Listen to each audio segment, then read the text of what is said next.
जय हिंद दोस्तों। मुग़ल डायनेस्टी के जितने इंपॉर्टेंट रूलर्स रहे हैं वो हमने कंप्लीट कर लिए हैं till Aurangzeb.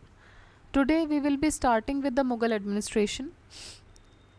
So let's start with the first question of the Mughal administration. What was the district known as during the Mughal administration? मतलब डिस्ट्रिक्ट को क्या बोला करते थे उस टाइम पे?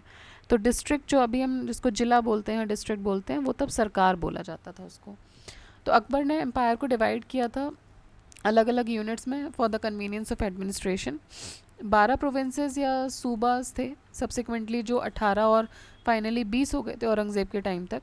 तो मतलब टोटल जो इंडिया में जो उन्होंने एम्पायर में जो यूनिट्स डिवाइड की थी वो 12 थी इनिशियली, फिर वो 18 हुए एंड फाइनली औरंगज़ेब के टाइम पे वो बढ़ के हो गए 20। These were further divided into sarkars. अब यही जो प्रोविंसेस थे उनको डिवाइड करके उन्होंने क्या बनाया, सरकार में चेंज किया, जो कि डिस्ट्रिक्ट बोले गए। उसके बाद सरकार को और डिवाइड किया तो परगना बोला गया, जो कि सब डिस्ट्रिक्ट टाइप रहे। ठीक है। एंड सेवरल विलेजेस कॉन्स्टिट्यूटेड अ परगना। और परगना बहुत सारे विलेज मिलके क्या बना रहे थे, परगना बना रहे थे। ठीक है। तो बहुत सारे विलेजेस जो हैं वो मिलके परगना क्रिएट कर रहे थे। जो हर जो सरकार थी, मतलब हर जो डिस्ट्रिक्ट था उसका एक चीफ ऑफिसर होता था। जैसे कि अभी डिस्ट्रिक्ट का क्या है कि कलेक्टर होगा। ठीक है। सो डिस्ट्रिक्ट कलेक्टर होगा, डीसी होगा।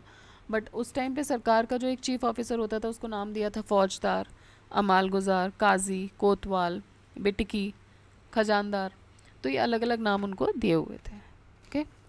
सो मुग़ल एडमिनिस्ट्रेशन के टाइम पे डिस्ट्रिक्ट जो है उसको सरकार बोला जाता था। I am sorry for volume, थोड़ा सा वॉल्यूम तो उतना ही रहेगा, आवाज़ थोड़ी because of the throat infection it's not good, so sorry for that initially.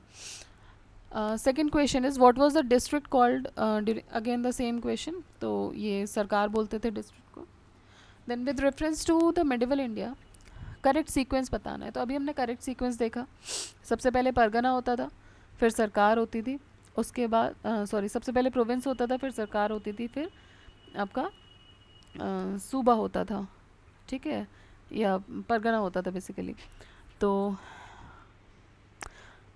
Ascending order in terms of size. ठीक।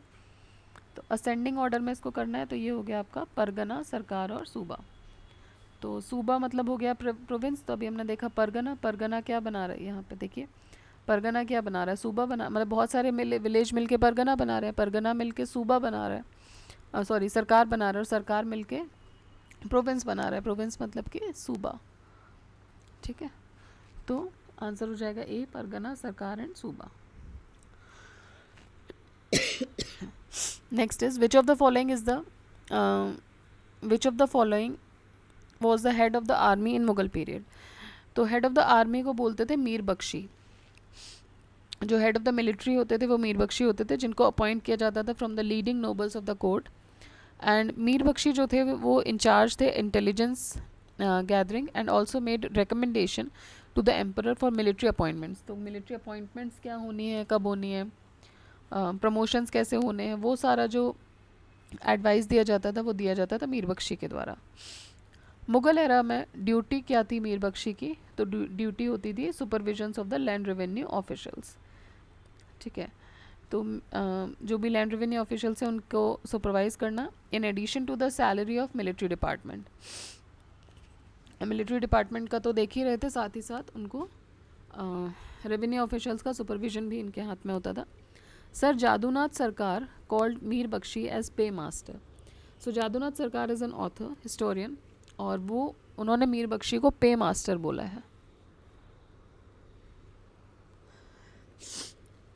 Next is who among the following was appointed as a physician in the Mughal services?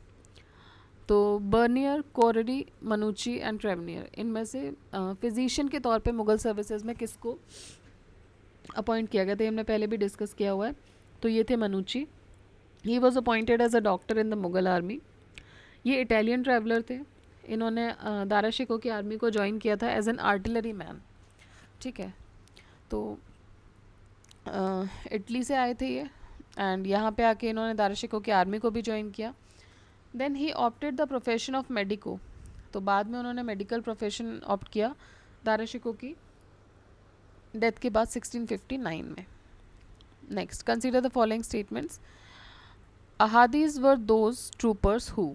ठीक है, तो आपको बताना अहादीज troopers थे जो कि they offered their services singly, they did not attach themselves to any chief, had the emperor as their immediate colonel and attached themselves to mirzas.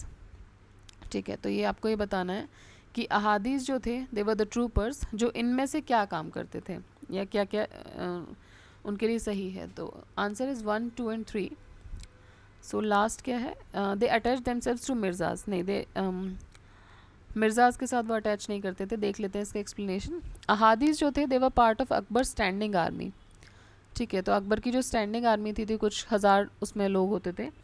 They were equipped with several horses and had a reputation for being excellent archers as well. ठीक है, तो archery में भी mastery थी इनकी, तीरंदाजी में. These gentleman at arms were single man having no following of mounted retainers. Akbar's ahadis were under the authority of emperor. तो मिर्ज़ा से अपने आप को ये अटैच नहीं रखते थे. इन मुग़ल एडमिनिस्ट्रेशन मुहतसिब वॉज. मुहतसिब कौन होते थे? तो मुहतसिब एक ऑफिसर होता था, पब्लिक ऑफिसर इन चार्ज होता था पब्लिक मॉरल्स का. ठीक है, muhtasib was an officer in charge of public morals. Muhtasib the censor of public morals acted as police cum जज. तो इनका जो काम होता था, he they acted as police cum जज in the observance of the canon law by the Muslims.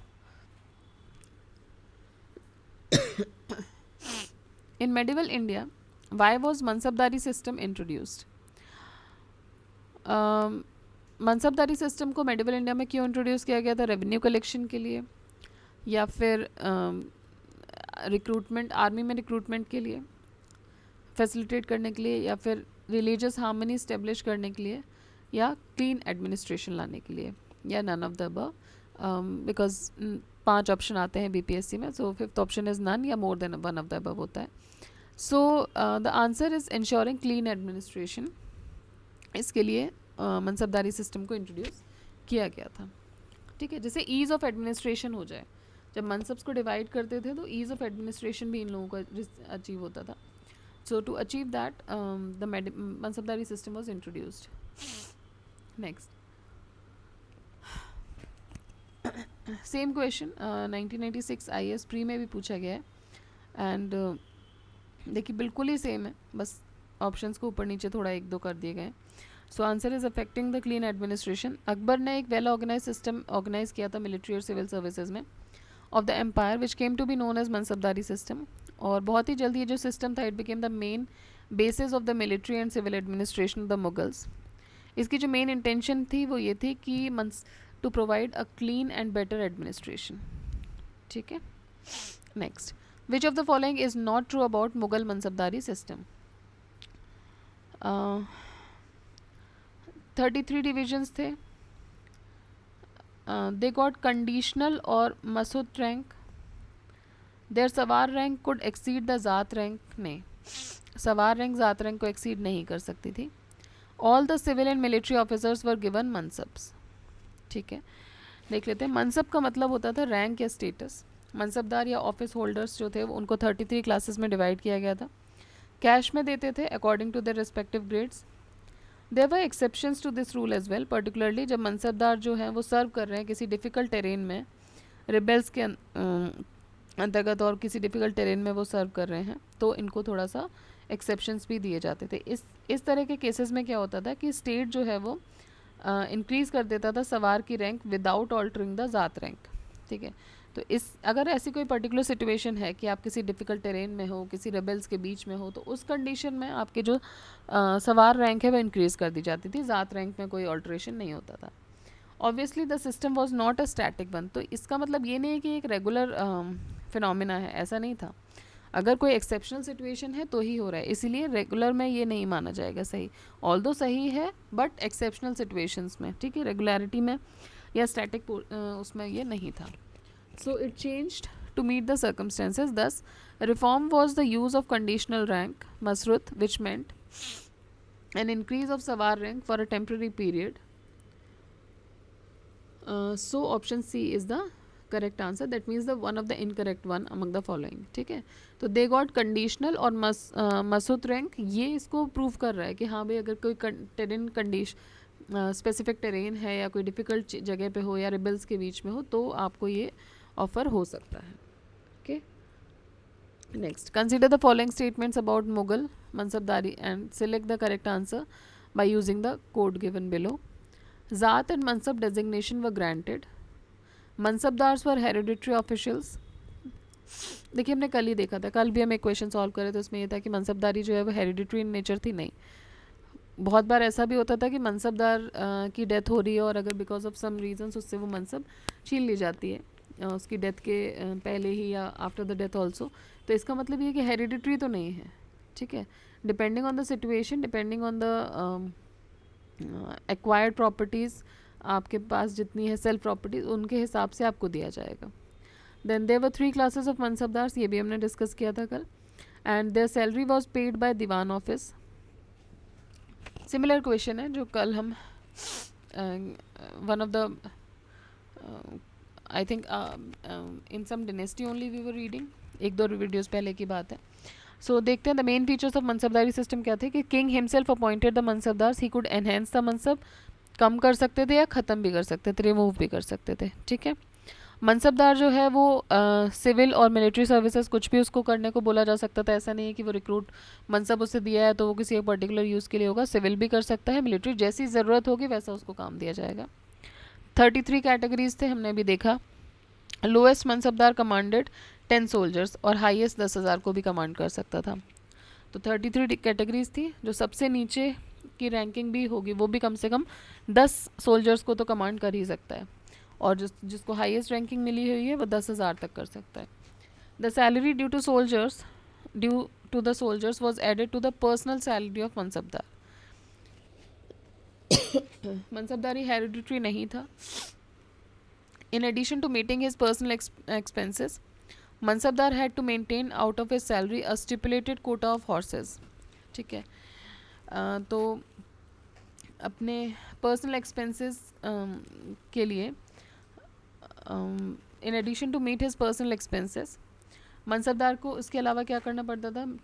अपनी ही salary से उसको एक कोटा ऑफ हॉर्सेस मेंटेन करने पड़ते थे. एलिफेंट्स, कैमल्स, म्यूल्स, कार्ट्स, ये सब उसको मेंटेन करने पड़ते थे. Next, with reference to Mansabdari system, which of the statement is or are correct? Mansabdari system was official nobility of the state started by Akbar. सही है. Mansabdari was hereditary. No, we have discussed this enough. Mansabdari hereditary नहीं होता है. So only one is correct. What was the principal source of state income in Mughal? So ये land revenue होती थी. Central feature of the agrarian system under the Mughals was the alienation from the peasant of his surplus produce, that is produced over and above the subsistence level, in the form of land revenue, which was primary source of state's income.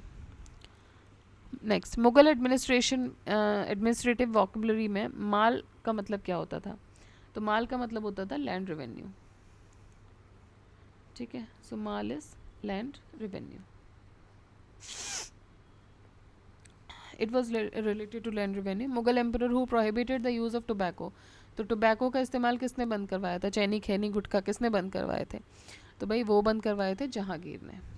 1605 में Portuguese ने introduce किया था tobacco India में. When Akbar, the final year of Akbar 1605, और उसी साल जहांगीर को गद्दी मिली. Soon it became popular also. अब ऐसी जो ख़राब चीज़ होती है वो जल्दी पॉपुलर होती है. देखिए, ठीक है. सो स्ट्रीट फूड आप ज़्यादा एक्वायर करोगे क्योंकि वो ख़राब है, एंड घर के खाने के लिए मुंह बनता है बिकॉज वो अच्छा है. तो जो भी ख़राब चीज़ है वो बहुत जल्दी ही एक्वायर होती है. तो बहुत जल्दी ये भी कॉमन मैन के उसमें एक्वायर हो गया, लोग लेने लगे. मुग़ल एम्परर जहांगीर ने ये नोटिस किया और उसके हार्मफुल इफेक्ट को भी नोटिस किया और एक ऑर्डर इशू किया कि इसको बैन कर दिया जाए. कब ऑर्डर इशू किया? 1617 में.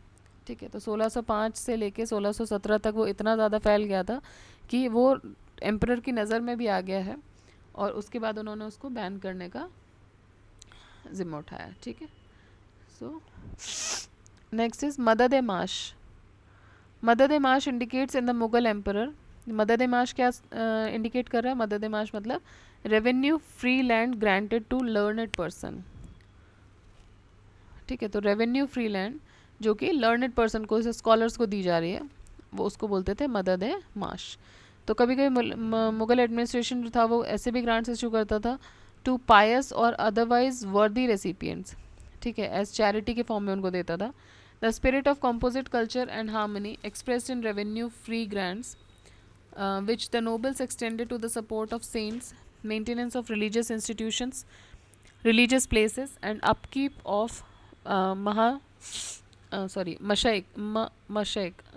how is it pronounced? Mashayikh, I guess, ठीक है। तो मदद माश का मतलब हुआ कि revenue free land learned people या स्कॉलर्स को दिया जाना, a kind of charity, in the form of a charity, उसको बोलते थे मदद माश। मतलब मदद से आप समझ जाइए चैरिटी के फॉर्म में वो उनकी हेल्प कर रहे हैं। Next, assertion and reason. Mansabdari system was existing during the Mughal period. So ये assertion है, सही बात है। Mansabdars were selected on the basis of qualification, नहीं, ऐसा कुछ नहीं। मनसबदार्स को मतलब क्वालिफिकेशन होती थी, बट कहने का मतलब है कि ये इसका रीज़न नहीं है। एग्जिस्टिंग था तो वो क्वालिफिकेशन के बेस पे एग्जिस्टिंग था, नहीं, ऐसा नहीं। दोनों अपने आप में इंडिविजुअली करेक्ट हैं, but this is not the correct explanation for A. So mansabdari administrative system था, system determine the rank of government officials. Mansabdars को पर्टिकुलर क्वालिफिकेशन के बेस पे ही अपॉइंट किया जाता था, एंड किंग खुद से ही उनको अपॉइंट करते थे। और हमने देखा ऊपर कि किंग उसको अपॉइंट करते थे, रिमूव भी कर सकते थे, और उसकी रैंक को ऊपर नीचे भी कर सकते थे, ठीक है। Read the statement A and B below and choose the correct answer from the quotes given below. Not all the mansabdars were military officers. सही है, अभी हमने देखा सिविल का भी काम कर सकते हैं और उनको मिलिट्री वो भी दिया जा सकता है, तो ज़रूरी नहीं है कि सब वही थे। Those who held high civil posts under the Mughals were also mansabdars and were graded accordingly. ये भी सही है, जो भी हाई सिविल पोस्ट पे होते थे अंडर द मुगल्स वो भी मनसबदार हो सकते हैं, और वो उनके अकॉर्डिंगली उनको ग्रेड भी दी जाती थी, रैंकिंग भी दी जाती थी, ठीक है। तो दोनों ही इसमें सही है, हाँ, बी आंसर है इसका, दोनों ही इसमें सही है। मनसबदारी सिस्टम जो था वो एडमिनिस्ट्रेटिव सिस्टम है मुगल एम्पायर का, जिसको अकबर ने इंट्रोड्यूस किया था। System was common to both military and civil department. Abul Fazl ने 66 ग्रेड्स मेंशन किए हैं मनसबदार के, but in practice, okay. Next, given below are the two statements. One is called as assertion and other is reason. Assertion is saying that Mughal empire was originally a military state. Reason is the vitality of the development of central government system dependent on its military power. तो answer है इसका ए, दोनों ही सही हैं, और are भी इसका reason, it is the correct reason for a. Although ये एक मैटर ऑफ डिबेट है कि मुग़ल एम्पायर जो है वो एक मिलिट्री स्टेट था, लेकिन ज़्यादा हिस्टोरियंस एक्सेप्ट करते हैं कि मनसबदार्स को मिलिट्री ड्यूटीज़ दी गई थी। Mughals also had large army जो कि उनके एक्सपेंशन और एम्पायर को स्ट्रेंथन करने में हेल्प कर रही थी। Next, match list 1 with list 2 officer and assign duty. So diwan tan, mustaufi, Musharraf और वकिया नविस। सो आंसर देख लेते हैं इसका। दीवान तन is look for the Jagir and salaries. तो दीवान का काम क्या होता था, कल भी हमने देखा कि रिलेटेड टू मनी, रेवेन्यू। तो दीवान तन जो है वो जागीर और सैलरीज को देखभाल करना। Mustaufi, examine the income expenditure of the state. Mushrif, look after the office, ठीक है। मुस्तरफ़ी क्या हो गए, जो इनकम एक्सपेंडिचर को एग्जामिन कर रहे हैं। मुशरफ क्या है, जो those are looking at the after the office. Then waqia navis maintained a proper list of main events and farmans, ठीक है। तो वकिया नविस जो थे वो कौन थे, उन्होंने एक प्रॉपर लिस्ट मेंटेन की थी, करते थे मेन इवेंट्स की और फरमान्स की। Next is, who among the following rulers issued some coins with figures of Ram and Sita and Devanagari legend Ramsiya. तो ये थे अकबर। अकबर ने कुछ कॉइन्स इशू किए थे जिसमें राम और सीता का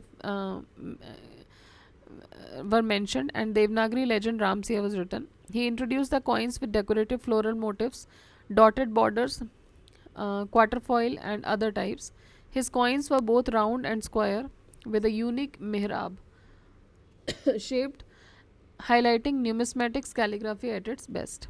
ठीक है, तो उसको बहुत ही ब्यूटीफुली कार्व्ड किया था और उसमें राम सिया देवनागरी में लिखा हुआ था along with the figures of Ram, Lord Ram and Mata Sita.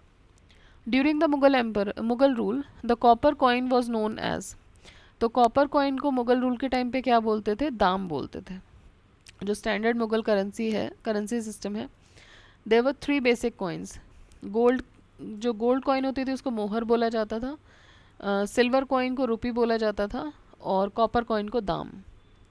During the reign of Akbar, copper was adopted both as the money account and the standard of value. Which of the following is not correctly matched? Dam, copper coin, ये सही है, अभी हमने देखा. Desai revenue collector है, ये भी सही है. दीवान रेवेन्यू चीफ है प्रोविंस के, वो भी सही है. जरीब एक तरीके का टैक्स नहीं होता है. जरीब क्या होता था? जरीब एक लैंड मेजरमेंट सिस्टम था. देख लेते हैं एक्सप्लेनेशन में. Dam was a copper coin 1 rupees silver coin equal to 64 dam during Shershah period. Okay. Desai या देशमुख जो है was in charge of revenue collection at the district Maratha rule.